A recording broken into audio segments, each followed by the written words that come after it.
A'udzu billahi minasyaitonir rajim. Bismillahirrahmanirrahim. Assalamualaikum warahmatullahi wabarakatuh. Syukur alhamdulillah kita bisa berjumpa lagi di channel ini. Salawat dan salam selalu dan tetap tercurahkan kepada junjungan kita baginda agung Nabi besar Muhammad sallallahu alaihi wasallam. Allahumma sholli ala sayyidina Muhammad wa ala ali sayyidina Muhammad.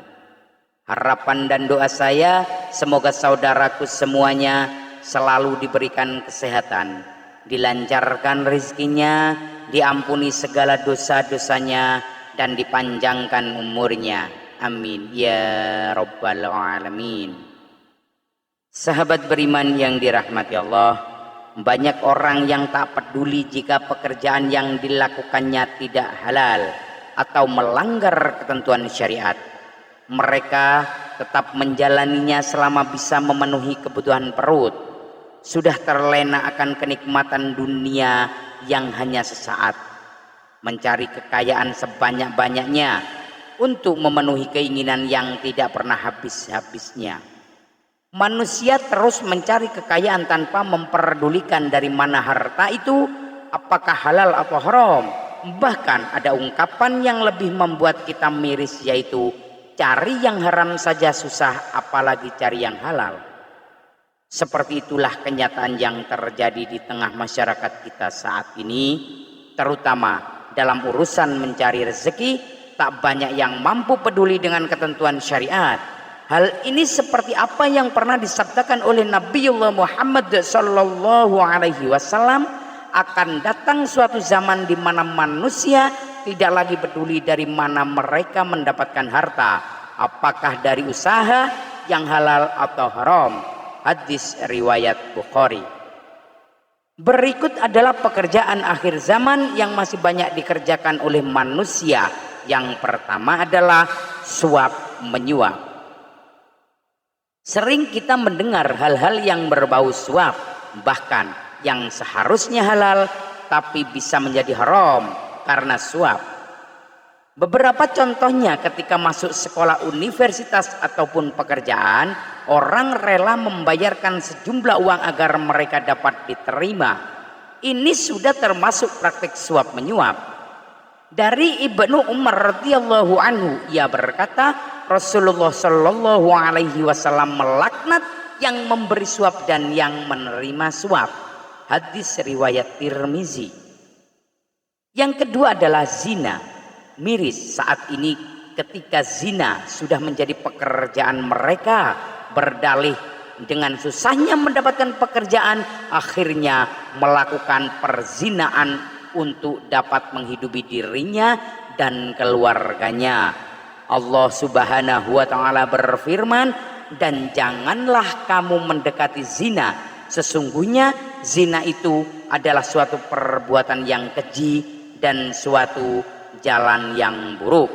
Quran surah Al-Isra ayat 32. Mendekati zina saja tidak boleh, apalagi melakukannya. Dari Abu Hurairah radhiyallahu anhu, ia berkata, Rasulullah sallallahu alaihi wasallam bersabda, apabila seseorang berzina maka iman keluar darinya, maka ia wajib menjaga diri dari berbuat zina, dan apabila dia berhenti dari berbuat zina maka iman kembali kepadanya. Hadis riwayat Abu Daud. Kemudian yang ketiga adalah riba. Definisi riba menurut para ulama adalah sebagai berikut: suatu akad atau transaksi pada barang tertentu yang ketika akan berlangsung tidak diketahui kesamaannya menurut ukuran syariat, atau adanya penundaan penyerahan kedua barang atau salah satunya. Riba juga berarti tambahan. Riba dapat berarti bertambah dan tumbuh. Sedangkan hukum riba adalah haram, sebagaimana firman Allah subhanahu wa ta'ala dalam Quran surah Al-Baqarah ayat 275, padahal Allah telah menghalalkan jual beli dan mengharamkan riba.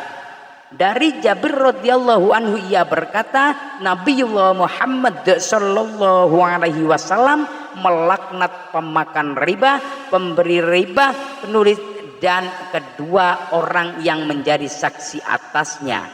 Ia berkata, mereka itu sama saja.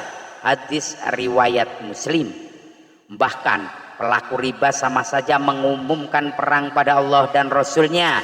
Adakah peluang untuk menang? Tentu tidak.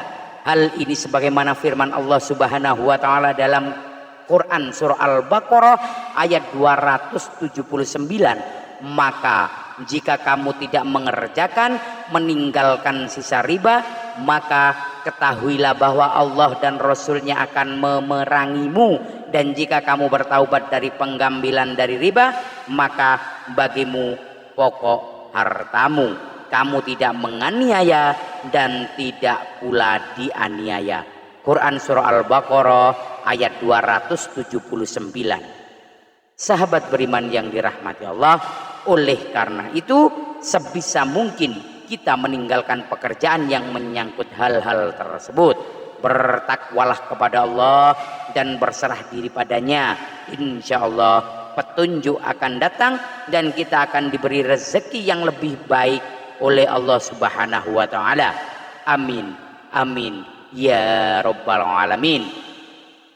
Wallahu a'lam bissawab.